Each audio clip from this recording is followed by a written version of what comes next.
Hey, I might sound a little bit strange in this video. Uh, it's because I'm having some dental work done and I'll be back to normal soon. I don't know how soon. But anyway, just so you know, in this video we're talking about having a pro stroke, a straight stroke. And to accomplish that, the stroke is not too short, it's not too long, it's not too tight, it's not too loose, it's not too hard, it's not too soft. It's straight, consistent, and robotic. And it takes a world of practice. And perhaps the most essential ingredient in all of that is to keep your body as still as humanly possible. If your body moves, your stroke is going to move with your body. So if your body's not still, it's impossible to have a straight stroke.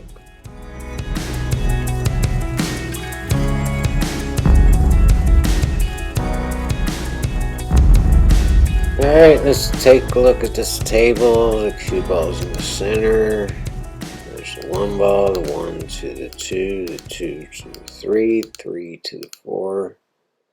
4 to the 5, 5 to the 6, 6 to the 7, 7 to the 8, and the 8 to the 9. One of the first things I recognize is how all 4 of these balls are in the center, the physical center of the table.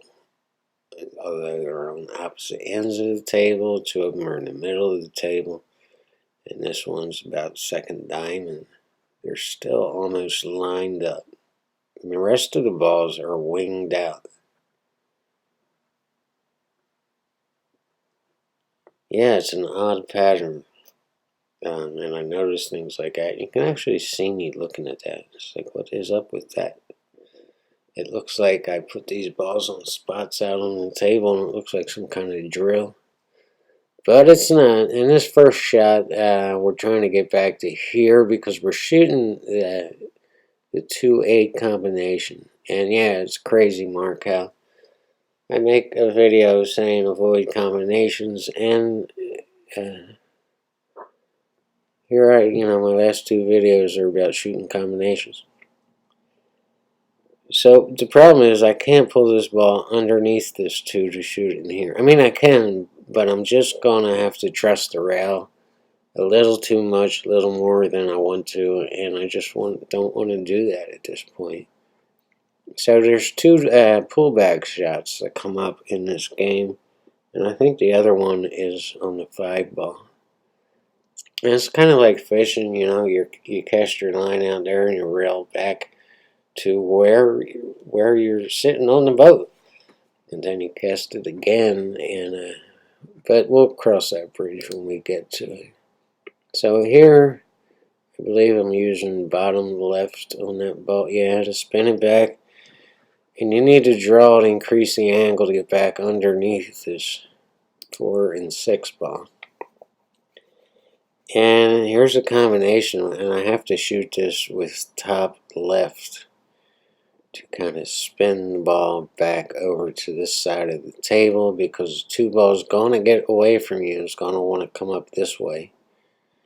So we have to get the cue ball in front of the 2 over on this side. Top left on that. Yeah, you want to kill that angle coming off the 2 ball and going here, otherwise it's going to go back up table, and you don't want that.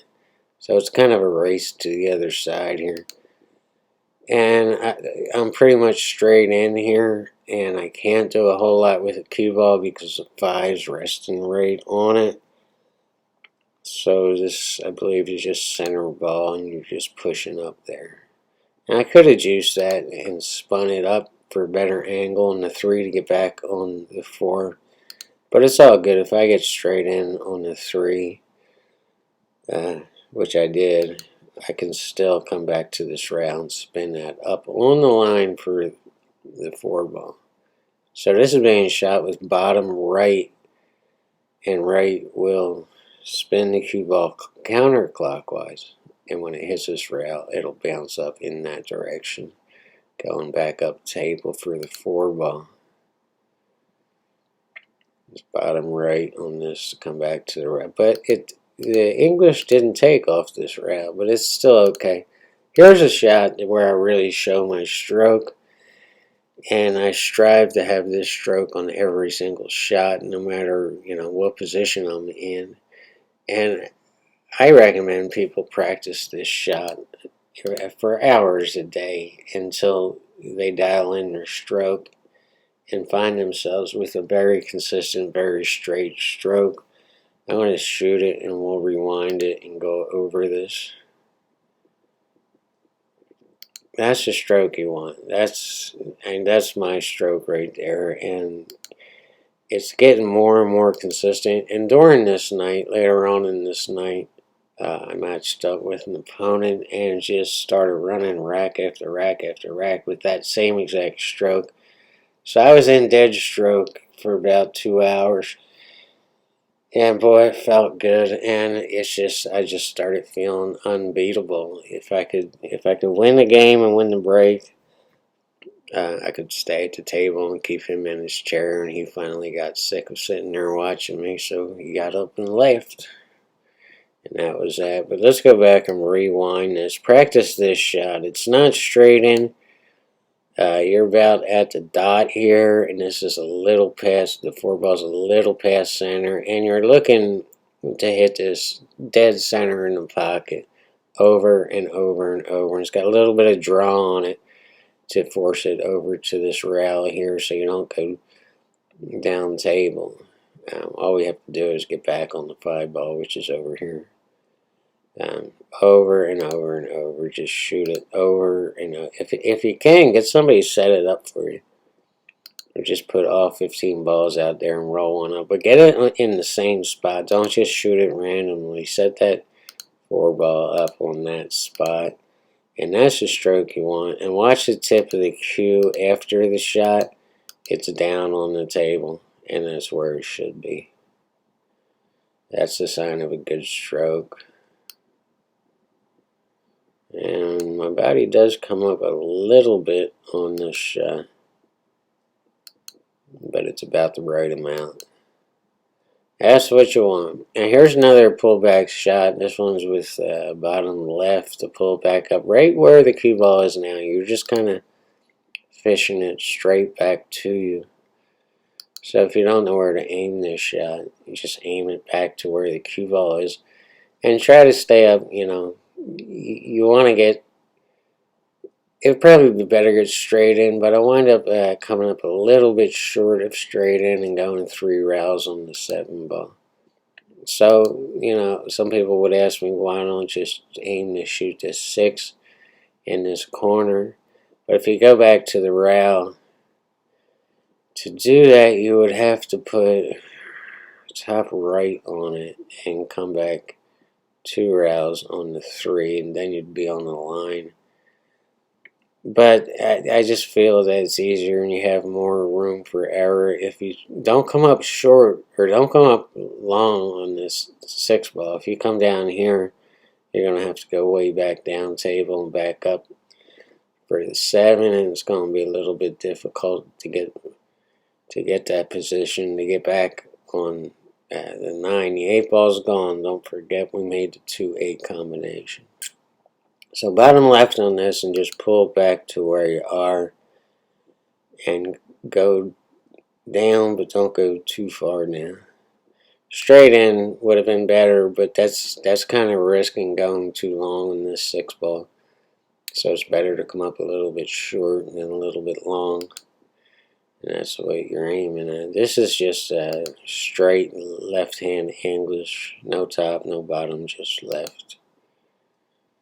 To get around that 7 ball and jump up for the right angle to get back on this 9 ball. This is just straight top, no side at all. And you're just rolling back up table. Just be a little bit careful. You don't want to go long on that one either. It's better to come up short than long. And what you're always trying to do is get a straight in shot on the 9 ball, so you can just use center English and you don't have to worry about any deflection or spinning any balls off path, or just keep a straight stroke with center cue ball, and you won't have to worry about all that. So this 9 ball is usually the only ball where you have the luxury of getting straight in every single game.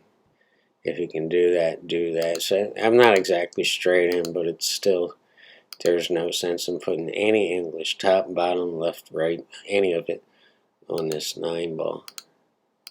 So that takes a lot of worry out of the 9 ball shot, and there's another game of 9 ball. And now we're going to replay the whole rack without commentary and no interruptions. I did include the cue ball graphics in this next part so you can see the English I'm using on every shot. Thank you guys for coming by. Here we go.